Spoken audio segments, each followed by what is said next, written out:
we're going to go ahead and get started. I do apologize. I don't seem to have my presentation that I was expecting. But you all have the handouts, so we are going to be okay. We're going to be able to work right through it all.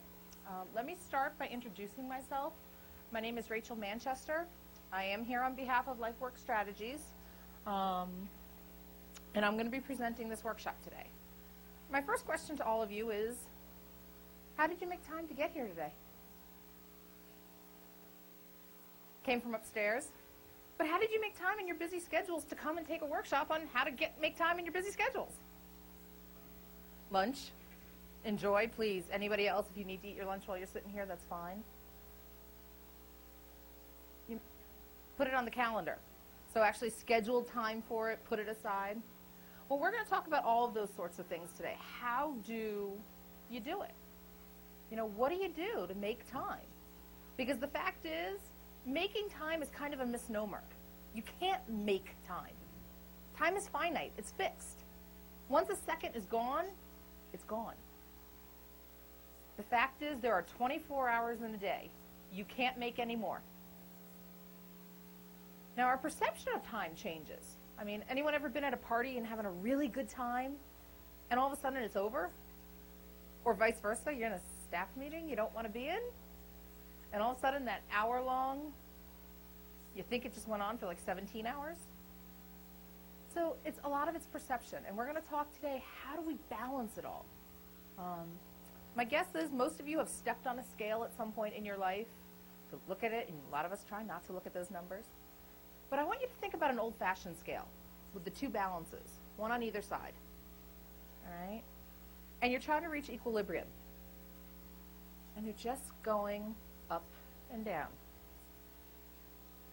You know, no matter what you do, it never seems to perfectly stop. I mean, all you have to do is breathe, and they go all out of whack. That's called life. And so when people talk about this work-life balance, it's a little bit of a misnomer because you never truly reach balance. Or if you do, it happens so fleetingly, you missed it. We're going to talk about how to get as close to that balance as possible. But even more important than having the balance is figuring out what you want. Where do you want to be spending most of your time? Where do you have to be spending a lot of your time? And how do you juggle those things? How do you find a way to make it work for you? As I mentioned as I first started, my name is Rachel Manchester. I am here on behalf of NIH Work-Life Center. There is going to be more information about the Work-Life Center on my back table as well as in the handouts you have in front of you. So if you have any questions, please, about the Work-Life Center, you can ask me afterwards. Dictionary.com defines balance as an agreeable or harmonious relationship of parts within a whole. What the heck does that mean? What do you think that means? Listen to that again. Balance is an agreeable or harmonious relationship of parts within a whole. When we talk about balance for you, you are the whole. You're the whole picture. So now you got to get all those parts that feed into your life in harmony. Some are going to be a little louder, some are going to be a little softer, some are going to come in at different times, but you got to get them in harmony. Otherwise, anyone heard a kid or an adult first learning how to play an instrument for the first time? Not too harmonious when you're first trying to put all those pieces together. And that's what we're facing. Majority of us basically operate in three places. You've got your personal, you've got your social, and you've got work. Three separate sections. And for most of us, it usually feels like work, social, and personal. How many of you got up and went to the gym this morning? So about 1% of us, maybe 10%, depending on how many people show up. How many of you have been out to a movie in the last week? How many of you have done something that you consider fun, personal, just for you? Not necessarily social, meaning not just with friends. And for some of us, social is our personal. Some of us are very happy being social. But think about it. Where is your time going? Most of you probably feel like that. That's where your life is. What we want to figure out is, again, how to bring it into equilibrium. How do we get our three circles not only more in alignment and more the same size, but now, how do we start to get them to overlap? How do we find ways that they can work together and integrate? Work-Life Center here is one of the ways that they're trying to do some of that for you, whether it's bringing you workshops like this to be able to give you, all right, personally, I need to balance things. Well, now I can do that in the workplace, using a gym at the workplace, using a cafeteria, eating lunch with a friend, making friends with people at work. These are all ways we start to bring those three different entities into one.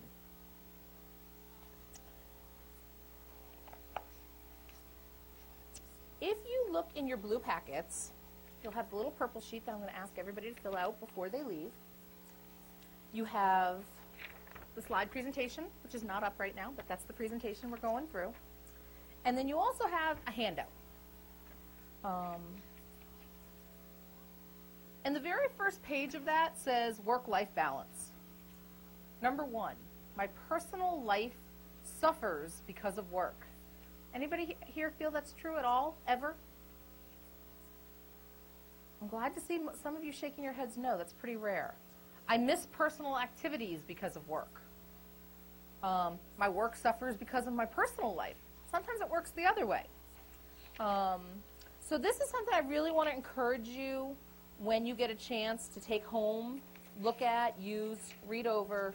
I'm not actually going to be going through this packet with you, but there's some really good resources in here for you to review at a later time.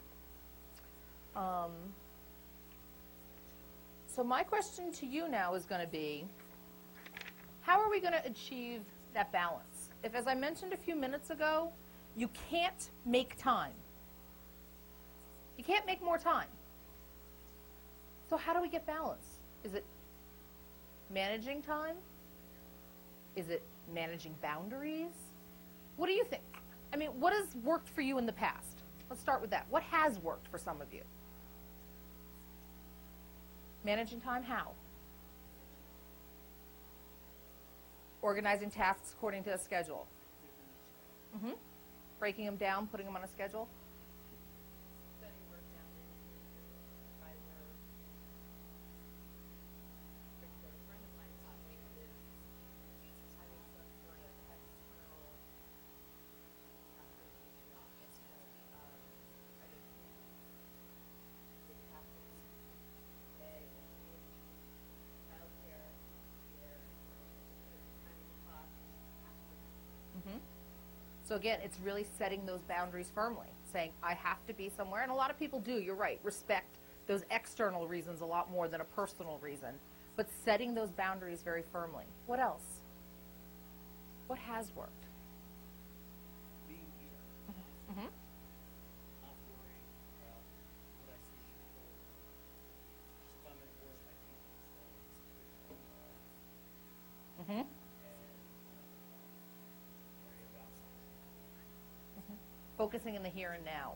And that's huge. And I think that's something a lot of us have a lot of trouble doing, is leaving home at home or leaving work at work. Now, I love people who say, my work life and my home life are separate. My statement is, so when you get an ulcer because your work stressed you out, when you leave at the end of the day, you get to leave your ulcer in your office and then just pick it up the next morning? It doesn't work that way. How many people here are a caregiver, whether for a child or a parent or a spouse or friends? In some ways, most of us end up being caregivers. So now that's a whole nother level of responsibility on your shoulders. And how are you going to do it all? Can you do it all? That's another question that I love. You know, that's a whole nother discussion, though. We could spend hours debating that issue. But for you, how are you going to set those boundaries? How are you going to manage that time? Some of the things you just heard are some of those very techniques and tips we recommend. Absolutely. Staying focused on the here and now is huge. Realizing you can't change what's going on somewhere else. For that matter, you can't really change what's going on where you are right now. The only thing you can change is you. You can't change the way your child's behaving. You can't change the way your spouse is reacting. You can't change what your boss is saying. You can't change whether or not subordinates or colleagues are going to get work to you on time. You can set expectations. You can set boundaries. You can set goals. You can try different techniques and different tools. But the only thing you can actually change is you. Think about that. How many of us, somewhere in our lives have met somebody, significant others usually, oh, I can change them. Usually early on in the dating phase, we see a lot of that. Oh, I love everything about him or her except this, but I can change that. Or I met this great person at the gym, we've been friends now for 2 years. This thing about them really annoys me, but over time, I'll be able to show them a better way, and they won't do that anymore. So it'll be okay. But it's not. All you can change is you. But you can change your perception. How do you react to certain things? How do you handle it? What are you going to do?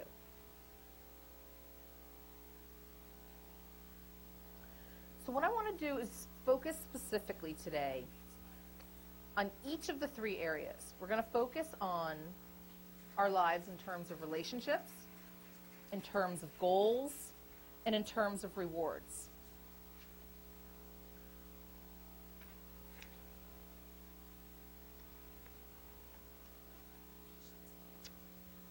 Let's look at work. On the top of page 2, actually page 2's got the 3 different areas we're going to focus on today. Work, social, and personal.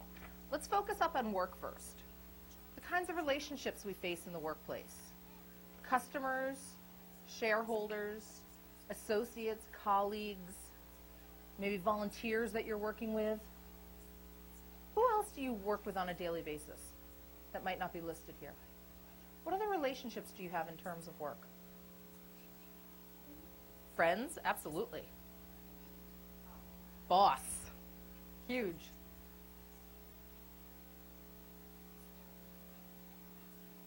Under associates, think about all those people you come in contact with on a daily basis that you don't really think about. Someone in the cafeteria, the nice guys who set up our technology stuff for us today, all the other people in this room that you may not normally come in contact with on a daily basis, the security people. All of these are part of your relationships. They're all part of your network and people who are going to affect you and either make your day better or worse.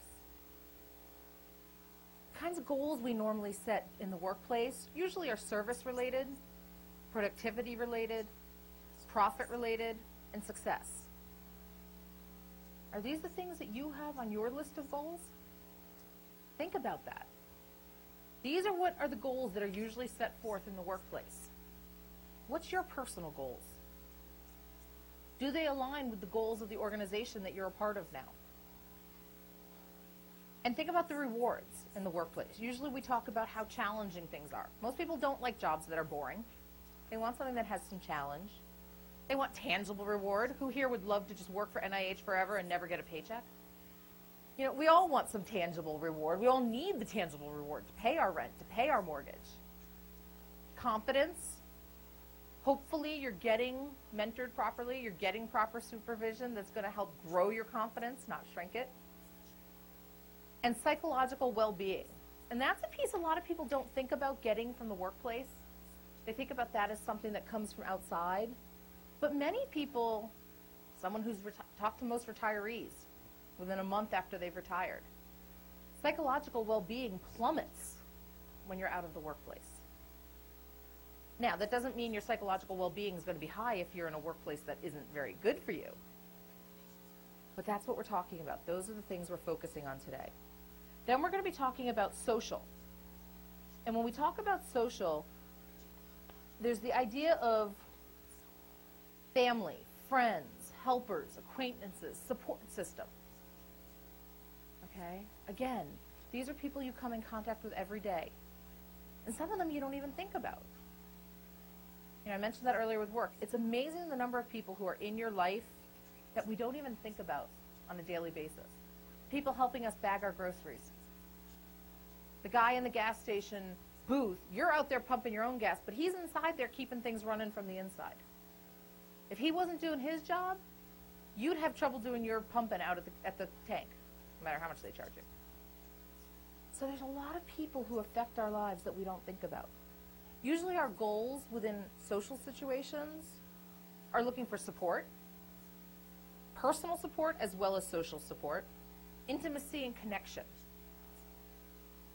And by intimacy, we don't just mean romance. A lot of people hear that word and they automatically think romance. That's not what we're talking about. We're talking about that feeling of being connected to one or more people, a special connection, more than just, hey, how are you, and you just keep walking down the hall.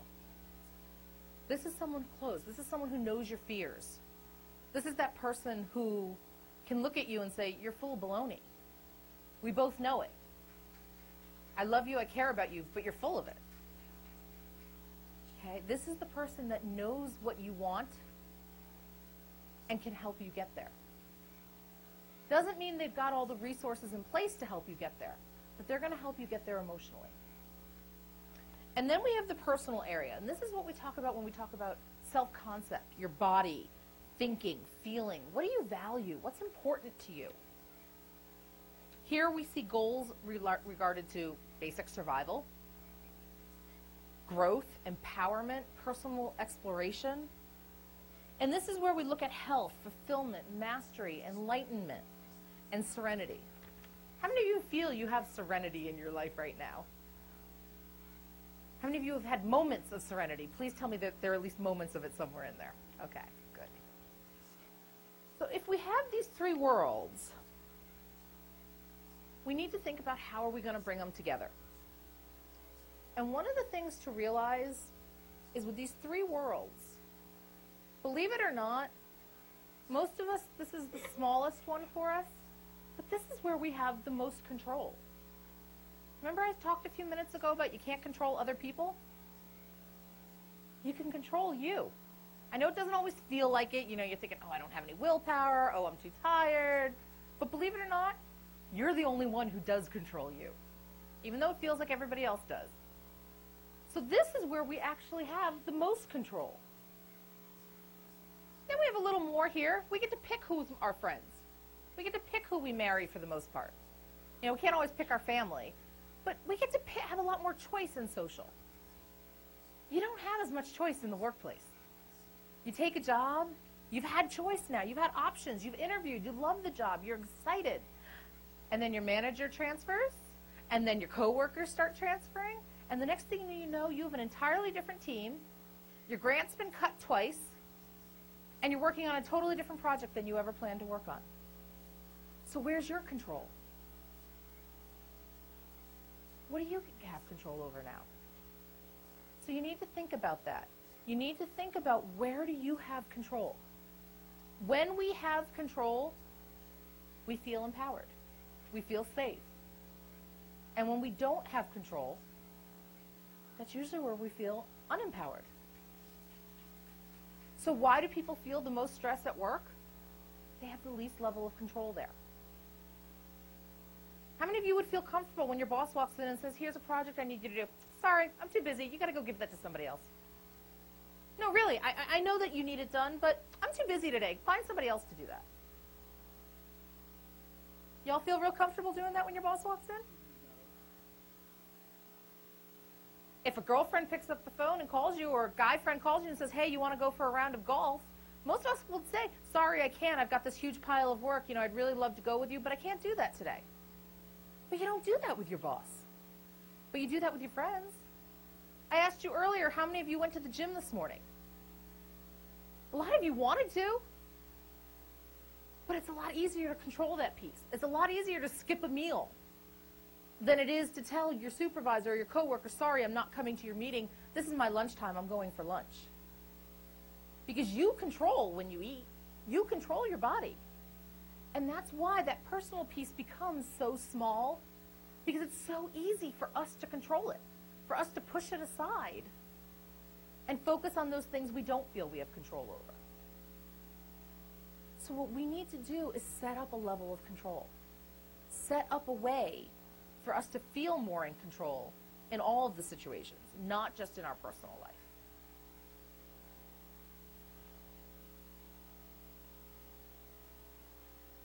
On the sheets that we were just looking at, it mentioned goals.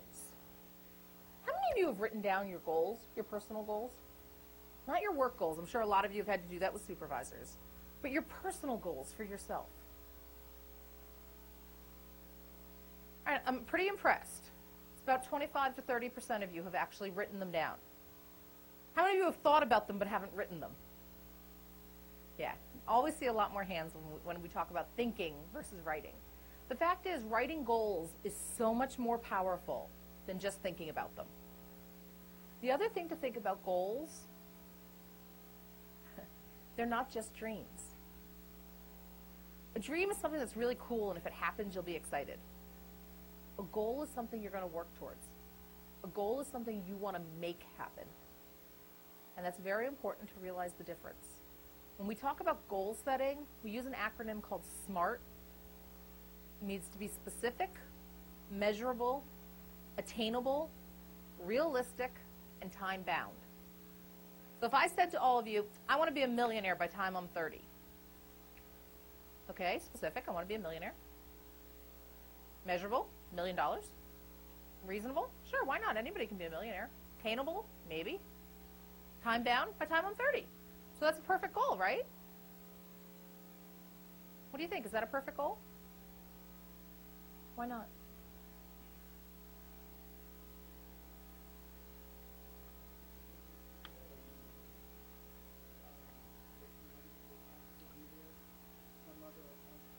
But it can be done. It can be done, but it's not realistic. May not be realistic for everybody. May not be attainable. Yeah, for me, it's a total impossibility. 30 is come and gone, so there's no way I'll be a millionaire by the time I'm 30. But for a lot of people, it doesn't feel like it's attainable. It doesn't feel like it's realistic. The other thing I would argue is it specific? I don't think that's that specific of a goal. I want to be a millionaire by the time I'm 30. How am I going to be a millionaire? What am I going to do? Measurable. All right, well, $1 million, okay, that's a quantity we can measure, but are we talking stocks? Are we talking bonds? Are we talking cash? Are we talking property? How are we going to measure this thing? So you need to think about, as you set your goals, you need to be specific. You need to take them out of the dream and make them something you can work towards. You mentioned earlier about putting things on a schedule. We talk about reverse calendars. You figure out where you want to be at the end, and then you work your way backwards. So if anyone who's ever done project management, they've done this. You look at, okay, here's my due date. Here's where I am today. If this is where I need to be at the end, let's work backwards with all the pieces. Backwards planning. It's a wonderful tool, and it works if you use it. I can't tell you the number of backward calendars I've made and then can't find them when I need them. So it doesn't do you much good just to do the calendar and then forget about it. You need to follow it. And if you start getting off track, you need to get back on and figure out how to bring yourself back to that calendar.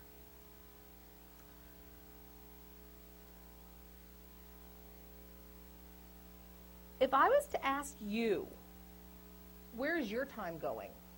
What would your circles look like? On the back of your handouts, I want each of you to draw your 3 circles. Personal, social, and work. Where's most of your time going now? However you define it. No. If you have a job that's 8 to 5 and only 8 to 5, I envy you. I don't know many people whose job is 8 to 5 and they can leave it at 8 to 5. But I want each of you on the back of your page, draw your 3 circles. Do they overlap? How big are they? Where's your time going? Right now. Not where do you want it to be going? Where is it going?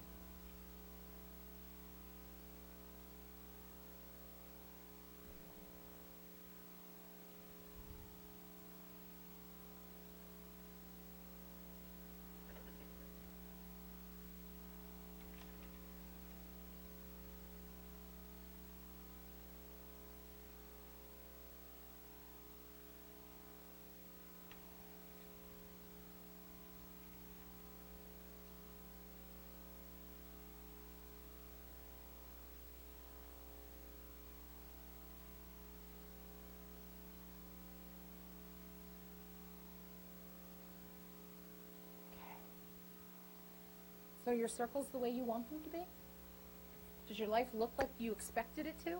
Like you wanted it to? That you dreamt that it would be? I mean, obviously, if it was the way we dreamt it would be, personal would be huge.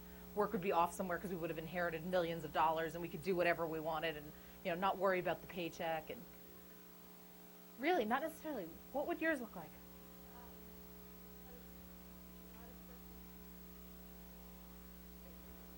Yes. Mm-hmm. If I were independently wealthy, I would still have the same income. Not exactly. I would feel less limited. Mm-hmm. And maybe that's a better way of wording it than what I was just saying, because that's, I think, more of what I was trying to get at, is that I agree with you. I think a lot of us, we wouldn't be sitting home all day. We'd be bored to death. Work, as I mentioned earlier, does give us a lot of joy. It does give us personal fulfillment, challenge, and growth. But I think if we were independently wealthy, we might not have the same stressors attached to work. Some of them would still be there. But I think we'd also have a lot more freedom in our choices of work, I think is probably more what I should say. That, you know, certain people wouldn't feel that they have to stay with a job they're not happy with. You know, a lot of people stay in jobs not because they're enjoying it, not because they're being challenged. You know, I'm sure some of you have heard the phrase golden handcuffs. It's the idea that, you know, your salary and your benefits are so good that you can't leave. But you're not enjoying the work anymore. It's not challenging. It's not fulfilling. But you've got a family to take care of. You've got parents who are getting older who need care. You or your spouse might be sick. You have a child who's ill. You can't afford to leave. As a career counselor, I hear that all the time. I can't afford to leave this job. And my statement is, can you afford to stay? What are you measuring? Are you measuring dollars? Are you measuring personal health, personal satisfaction, personal job growth? What are you measuring? That all goes back to what I was saying a few minutes ago about goals. What is your level of measurement?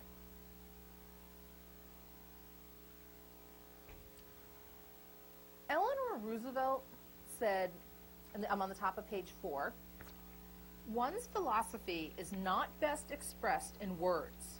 It is expressed in the choices one makes. In the long run, we shape our lives and we shape ourselves. The process never ends until we die, and the choices we make are ultimately our responsibility. One of the things I often tell my clients is everything in life is a choice. Sometimes it's a choice between the absolutely miserable and the atrociously horrible, but it's still a choice. And doing nothing is a choice. Think about that. Your boss tells you to do something. Well, I don't have a choice. My boss told me to do it. Yeah, you do. You could choose to ignore your boss. You could choose to ask your boss for assistance. You could choose to ask somebody else for assistance. You could choose to take the responsibility. You could choose to tell your boss, no, just not going to do it. It's a choice. Someone's like, well, Rachel, that's an unrealistic statement. I have a mortgage to pay. I have kids to feed. I don't have as many choices as you're saying. I said, you're wrong. You don't have to feed your kids. There are people who abuse their children, don't feed their children, neglect their children all over this world. There are people who live on the streets out of choice. A lot of them are not out of choice. I'm not trying to say they are. But there are people who choose to live in an apartment, to live in a tiny apartment. They don't want a big house.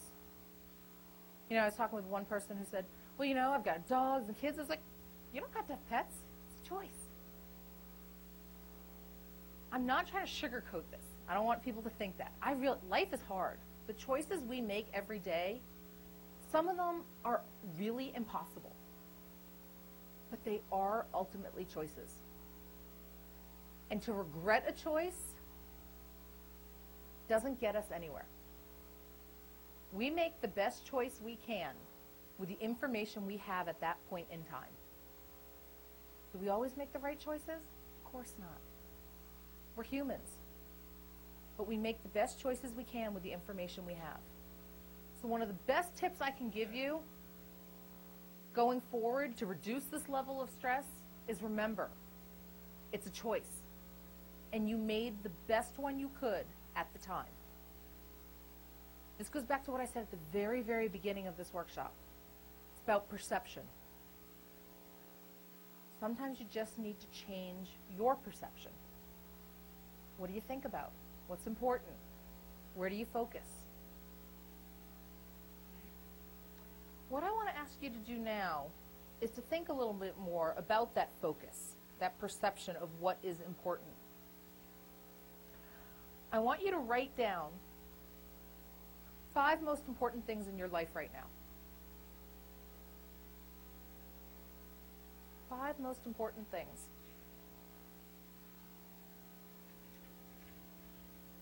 Don't have to share it. Don't have to tell it to us.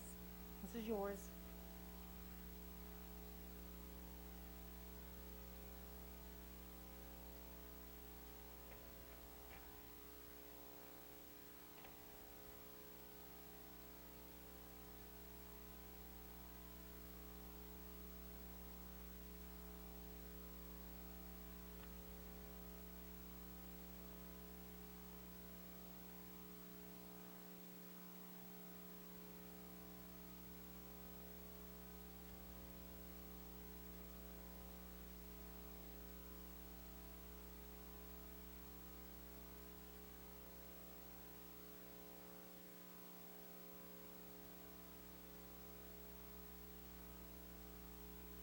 I encourage you, when you have time, go home and think about this list. I just had you do it on the spur of the moment. Go home and think, are these really the most important things in your life? And then ask yourself, what are you doing to make sure they stay the most important things? How are you using your time? How are you prioritizing? As a coach, one of the things I often have to do with people is ask them, you know, you gave me a list of what's most important. The number one thing, 2 things on there, your wife and your kids, you just said are the most important things, and that you're going to spend more time with your family. You told me that. We worked on this for weeks. This is what you've told me. And then you just told me you're going to grow your business. You're going to double your workforce. How compatible are those 2 things? Can they be compatible? Absolutely. But not at the same exact time. You can't put your family first and put your job first. Only one can be first. Basic math. You know, you learned that as a kid. Only one person in the class could be the first person in line.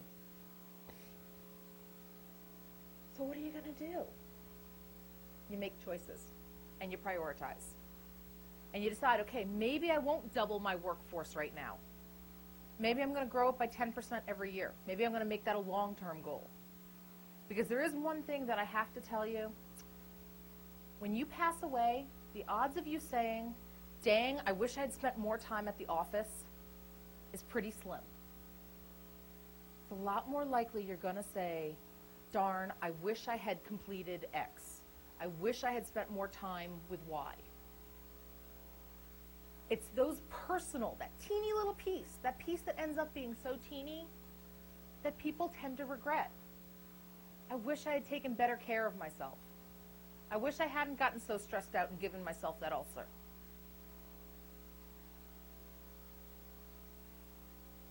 Anyone ever had those thoughts?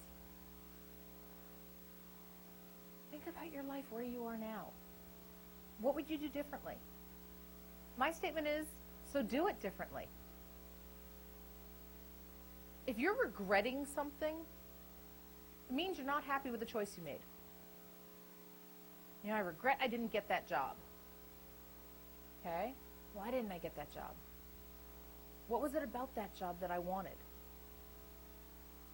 Was that the only job out there? Could I find something like that somewhere else? Or I regret that I never went back to school. Go back now. I regret I didn't put more money away. Start saving now. Save at a higher rate. You can't change what has come before, but you can change your future. Okay? So let's talk about some specific things, some specific tips that you can use to make these things happen in the future, to make your future better. to balance your work and your life a little easier. First thing, prioritizing. I can't stress that enough.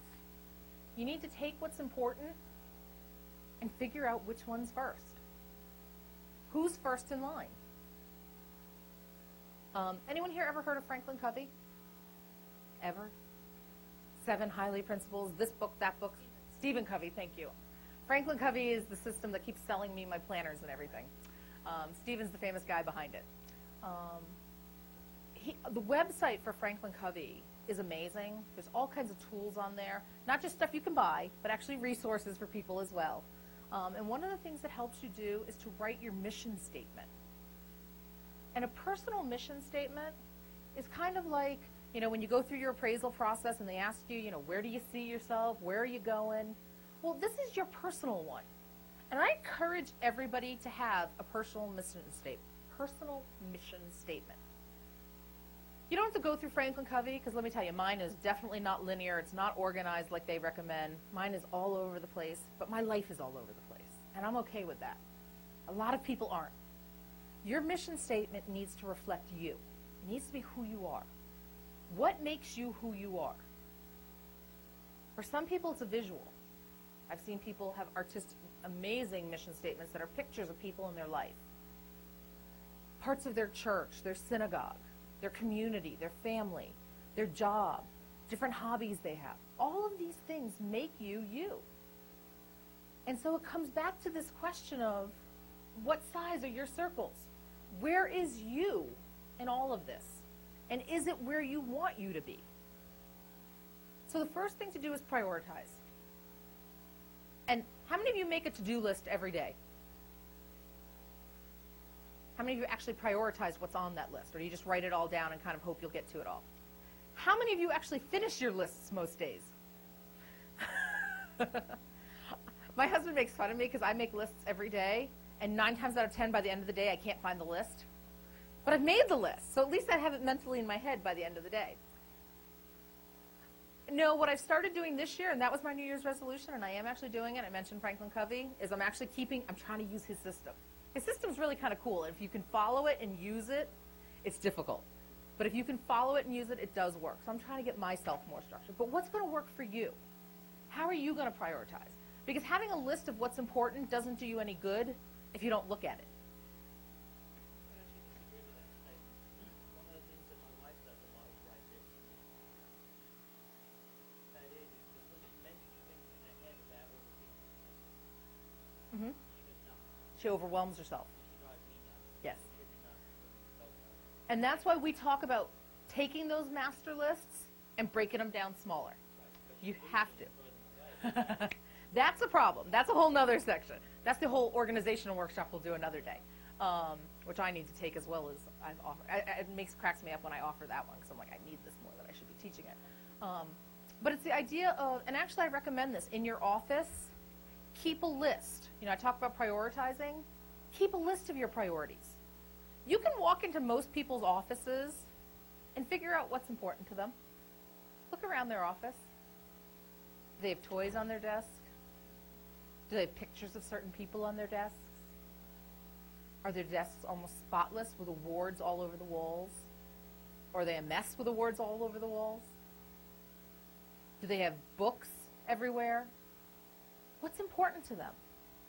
Our office, when it is our space, and I'm not talking about when you're sharing a cubicle and you've got specific instructions on what you can and can't have. I'm talking about when you have an office space that's truly yours. It becomes a reflection of you. It becomes your idea of what's important. I encourage you to have a written list. That I asked you to write what are the 5 most important things for you? I encourage you to put that up on the wall where you're going to see it every day. Whether it's on your bathroom mirror, if you're going to see it first thing in the morning. It's going to be in your office because that's where you spend most of your day. On the dashboard of your car. Wherever you are going to see it. You need that list to remind yourself, why are you doing this? Why are you putting up with all the garbage at work? Why are you listening to your kids scream? What is important? Because the easiest way to get through a difficult situation is to put it in perspective. To realize, okay, I'm sitting here with screaming children because I have to stand my ground because I want to raise decent children. That's my goal. So I have to stand and fight with them. I can't let them win every time. Not always easy, but you do it because the end goal is worth it. Same thing at work. Why am I putting in all this overtime? Because if I put in this overtime, I impress the supervisor. If I impress the supervisor, it looks better on my review. If it looks better on my review, my salary goes up. If my salary goes up, I can take the kids to Disney World. I can buy the house I want. I can retire where I want to retire. What are you working for? And you need to remind yourself of that. It makes it a lot easier to get through those bad days. You want to monitor your stress levels. I encourage people, most people at this point don't live without a calendar of some sort, whether it's an electronic PDA of some sort that they have or their day planner. Track your stress level for 1 week. Just use, real simple 1 to 10 scale. Where's my stress level? And look at what's causing your stress at that point. And at the end of the week, go back and look. What are the things that caused the stress? And was it worthwhile stress? Not all stress is bad. Some stress is good. A little bit of stress causes adrenaline. It causes us to perform better. It causes us to be a little bit heightened. A lot of stress causes us to fall apart and perform horribly. So you need to look at where is the stress and was it worth it? Was it good stress or bad stress? And was it something that's going to happen every single week? So maybe there's something you can implement to relieve the stress. For example, one of the things that I've talked with one client about, they said, Saturdays in my house are insane. I have 3 children. One is soccer, one is dance class, and one is basketball. We never get out of the house on time. I can't count on my husband to do anything. What am I supposed to do? I said, okay, let's look at your stress level. Every Saturday morning is chaos in your household. So what things can you do if you know that every Saturday you have these things that are going to happen? What do we do to bring that stress level down? And so we started to look at things. Okay, well, her kids were old enough they could feed themselves.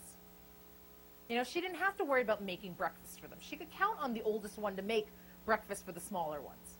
Have stuff set aside, boil eggs the night before so that morning they could grab their protein and run. We looked about having their bags, whatever their sports equipment they needed. Have it all set up ahead of time so that morning you're not looking for the lost shoe. It sounds like common sense, but that doesn't mean we do it. But that's what I'm talking about by structuring and tracking your stress so you can figure out where are you stressing yourself out. Because sometimes the changes you need to make are so simple, but you're so enmeshed in it, you don't see it. And when you step back, you can.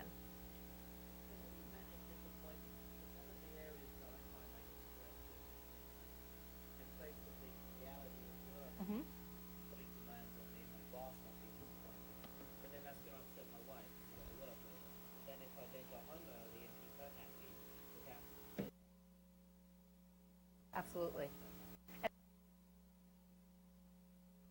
Is my wife wants me home more, and ironically enough, I don't hear that from the women as much, that my husband is just not there. It's the kids who want me home more, is what I usually hear from the women. So it's slightly different. Or the boss who wants me at the office more, and he's frustrated because I keep having to leave for the kids. And then I hear whether it's a man or a woman, my boss is frustrated with the amount of time I'm leaving. Well, the first thing is managing expectations. Right up front with any job, you need to manage expectations. If you are the primary caretaker of your children, whether you are the man or the woman, you need to let your boss know that. And you need to let your boss know that sometimes you're going to need flexibility. It's not always, not 24/7. You need to realize that if you do take time for your family, then you are going to have to give time back to the office. But what you need to also do is manage those expectations at home. So like in your situation, you and your wife need to sit down and talk. And need to have that, now of course finding time to talk in and of itself is a whole other thing with kids and everything at home. But it's the idea of you need to agree. Because yes, she wants you home. It's not that she doesn't want you to succeed at the office place. She just wants you home. She wants you there. She wants you to see the kids. She wants you being part of the life at home. But she does realize that if you don't do what you need to at the workplace, you're not going to get ahead. But not always, because she's not in that 24/7 like you are. She's not in your office dealing with your boss getting grumpy at you. So for her, it's a lot easier to let that piece slide. because she's not seeing that every day. What she's seeing every day is, okay, it's 6 o'clock, okay, it's 7 o'clock, and you're still not home, the kids are tired, I already fed them, they need their baths, they need to go to bed, and where are you? Anyone ever had that conversation with a spouse? So one of the first things to do is talk. One client that I use as an example was an accountant. And if anyone knows anybody or has a family member who's an accountant, they know pretty much end of December to about the first week of May, they're non-existent. You don't see them.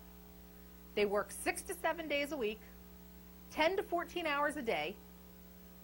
They come home, they fall asleep, they get up and they leave. You just don't see them. And that's really hard on a family. So one client of mine, what he would do is every September, took his family to Disney World. They knew, or on a trip, and the family would work on it together over the summer where they were going to go. And right before school started, whether it was end of August or September, he would take them on a trip. And that was their reward for putting up with that January through May. So when they started to complain, okay, Dad's not home right now, somebody else in the family would say, yeah, he's working for Disney right now. Does it always work? No. And some days you're going to be ticked off that Dad's not there for your concert. Nothing is going to make it better. There are going to be days that that disappointment is going to be there and nothing will make it better. But it helps when you can, again, put it in perspective. Remind them. And, that's hard with little children. Little children don't always understand, why is Daddy not home? Why is Mommy not here? I'm sick. I want Mommy. End of discussion. There is no more for them. But as they start to get a little bit older, it is easier to manage that. And with spouses especially, it's so important to keep that level of communication open, to let them know, why are you working these long hours? And sometimes by explaining it to them, you realize you don't have a really good excuse for working these long hours. You think you do. But all of a sudden you start to realize you've been working these long hours for 4 years, and you're still not getting anywhere. So maybe what you need to do is refocus how you're working. Not the length of time you're working, but how you're working. Use your time more effectively, more efficiently. And I think that's a huge problem a lot of us face.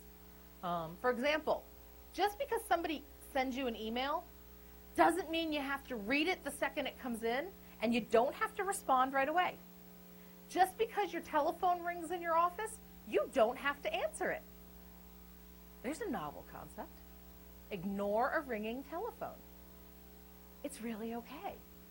You know that evil thing they call voicemail? It can be used for good, not just evil. Okay? So it's managing. It's setting priorities, setting boundaries.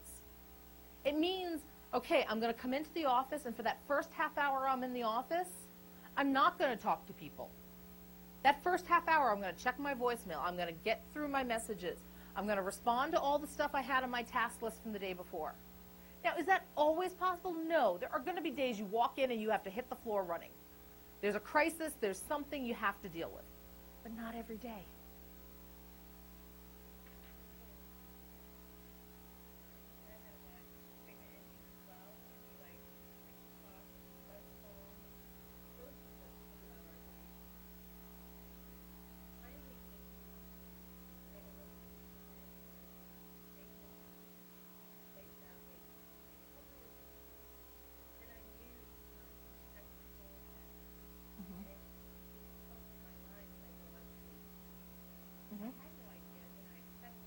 Right.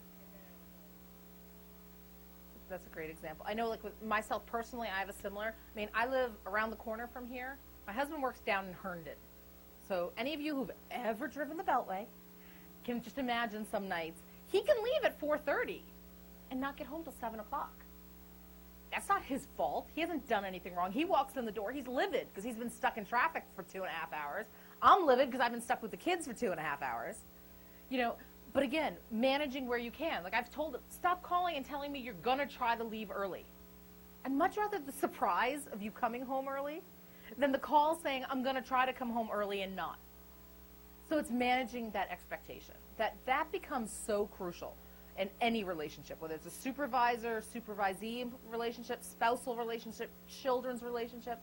The other big thing I use as an example is I mentioned earlier about the accountant who scheduled a trip for his family. One of his coworkers heard about that, thought it was a brilliant idea, did the same thing with his family for 2 years. And then on the third year, got real busy, so didn't bother taking the family on the trip. Oops is right. Family wasn't too happy. That was the end of the support from the family during that time frame. So again, setting expectations and following through. Very important. Like I said, cut back if you can. Often you can't. But it does mean looking at legitimately where can you cut back. Maybe it means not taking on that extra PTA responsibility. You really want to. You want to help out with your kids. You want to be there. Guess what? Your children will not be scarred if you don't come to every PTA event. Okay? Your friends are not going to disown you because you miss a party. So sometimes you do have to cut back on some of the social or the personal or the work. Sometimes it's saying to your boss, you know what? I want to succeed here, but at this point in my life, I'm not in a position where I can put in all the extra hours to be getting ahead. I can do my job, but you and I just both need to realize that I'm not in a situation where I'm striving for further achievement right now. Right now, I need status quo. Lateral moves are okay. A lot of people are real hesitant about that idea, but it really is okay. If your supervisor's not in agreement with you, not willing to let you do your job but not constantly take on more responsibility, maybe it is time to make a lateral move. That's part of why we're seeing so many women opting out of the workforce and then coming back to the workforce. Because that challenge of trying to juggle the idea of a lateral move for so long wasn't there. It was when you're in the workplace, you have to be constantly going ahead. And we're seeing now, no, it's really okay to do more of a lateral. Sometimes you need to stay where you are for a little while, whether it's taking care of a sick parent, or a sick child, or whatever it is. Those laterals are okay. Another thing that is huge in getting your stress level down is increasing that little tiny peak, that little tiny personal circle. You got to increase it. You have to find time in your schedule. Take a walk. Eat healthier. Get a massage. Watch a TV show. Whatever that is, you have to make time for you. The only way you are going to function effectively is if you take care of yourself. And it's so easy to let that piece go, but you have to make time for that. And for different people, that's going to be different. Some people, they would never consider giving up, their time at the gym in the morning. Other people will say, okay, I can give up my gym time, but what I'm going to do is park further out and I'm going to walk a little more to get in. So I'll get a little more exercise. Stop taking the elevator, always take the stairs. So there's different things for different people to get that exercise, to get that personal time. We talk about needing that personal time. I said watching that TV show. There's nothing wrong with watching an hour-long TV show. There's a problem with watching an hour-long TV show, and then watching the show that comes on after it, and then the show that comes after it, and then, Colbert just came on, and all of a sudden it's midnight, and you have no idea where your evening went. Now you've gone beyond personal. Now you've gone to wasted time. All right? So there is a difference. It is okay to go on vacation. It is okay whether it's a massage or a manicure. Yes, guys, you too, manicures. Gave one to my husband once. He said pedicure was the best thing I ever did for him. He thought it was like the most girliest thing in the world until he did it. He's like, that was really kind of nice. Because it's not about the polish and stuff. It's about being pampered. And sometimes we all need that. And there's a lot of different ways. A lot of people are like, well, Rachel, that sounds good, but I can't afford a massage on my budget. I can't afford to go get my hair and nails done. Fine. So what can you do that makes you feel good? Go for a walk. We have so many parks and free museums in this area. There's tons of things to do for free in the DC area. You have to make time for you because no one else is going to make it. You need to schedule you into your schedule. You need to go to the doctor yourself, not just your kids and your spouse. You need to make the time for it. And again, I use that phrase, make time. As I said earlier, we know we can't make time, but it's finding the time. You need to, because you will not perform. Anyone ever had a car that they forget to take in for an oil change? Your mileage starts to drop. You know, if you don't check the air in your tires, all of the things affect the performance. Is the car still going to run? Yeah. But it's not going to run as well. You are a machine too. You're the human machine. What you put in it, you know, if you're eating all junk food, you're not going to have the energy level than if you had a more balanced diet. Does that mean you can never have junk food? Of course not. You know, we talk about that balance. Sometimes this is up, sometimes this is up. We're striving for equilibrium, but realize we'll never totally get there. And that's okay. Real quick, couple other things. Check your goals. Pamper yourself. We talked about exercise. Seek out rewarding tasks. Your boss is not a mind reader. Your boss is going to give you what your boss needs to have done. But if you let your boss know the kinds of tasks you enjoy, you stand a better chance of being assigned those. Usually on a team, there's different people who like different types of tasks. If your manager knows who likes what kinds of tasks, you're more likely to get the kinds of tasks you want to do. But that can't happen if you don't tell them. If you need to slip out, please fill out an evaluation and leave it on the back table before you leave.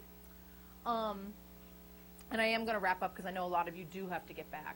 But the big thing is communication. I don't know if that came across clear enough yet, but I can't stress that enough, whether it's with your spouse, whether it's with your children, whether it's with your friends, whether it's with your boss. Manage expectations. Manage perceptions the best you can. Let them know what's going on. Okay? Just as an FYI, being part of NIH, there's a lot of resources that are available to you through the Career Center.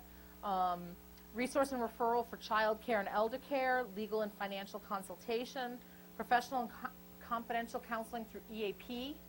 Like I said, take care of you. Maybe you need to pick up the phone and call that EAP and get a couple sessions just for you. It's really okay. You need to do what's going to keep you running and performing the best that you can. All right, with that, I'm going to wrap up for the day. I want to thank you all for joining us today. I am here for a little while longer, so if anybody has questions, I'd be happy to answer them. Please, like I said, fill out the evaluations. If there's something you're looking for that we didn't provide today, or there's something you'd like to see more of in the future, we take these evaluations very seriously, and we do try to bring you what you're looking for. So please let us know, because we do try to alter and adjust our workshops based on the needs of all of you. So, thank you very much.